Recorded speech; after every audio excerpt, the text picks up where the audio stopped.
আসসালামু আলাইকুম। সবাই কেমন আছেন? আমি ভাইবা জেনারেলের সিও সচিব চেয়ারম্যান মহাপরিচালক মোহাম্মদ আনিস হাসান প্রতীক বলতেছি।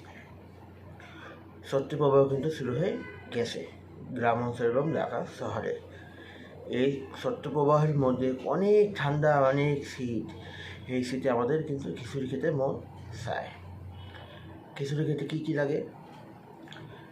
সরষের তেল লাগবে, ঘি লাগবে। তা যদি ভাইবা জেনারেলের সরষের তেল এবং ঘি দিয়ে খিচুড়ি রান্না হয়, তার আর কোনো কথা নাই। তারপরে বিভিন্ন ধরনের ভর্তা খেতে মন চায় খিচুড়ির সাথে। ভর্তা বানাতে খাঁটি সরষের তেল এবং ঘি লাগবে। তা যদি ভাইবা জেনারেলের হয়ে থাকে, তার আর কোনো কথা নাই। তারপরে গরু মাংস খেতে মন চায় খিচুড়ির সাথে। গরু মাংস খেতে কী লাগে? হলুদের গুঁড়া, মরিচের গুঁড়া, ধনের গুঁড়া, দারচিনি ইত্যাদি লাগে।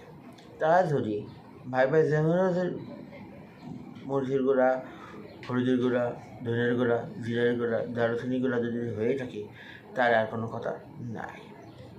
অর্ডার করার নিয়ম: আমার ইনবক্সে আপনার নাম, কী পরিমাণে ঘি, সরষের তেল, হলুদের গুঁড়া, মরিচের গুঁড়া, ধনের গুঁড়া, জিরা গুঁড়া নেবেন উল্লেখ করবেন, ঠিকানা দিবেন। ইনশাল্লাহ পেয়ে যাবেন খাঁটি মানের খাঁটি পণ্য। সবাই ভালো থাকবেন।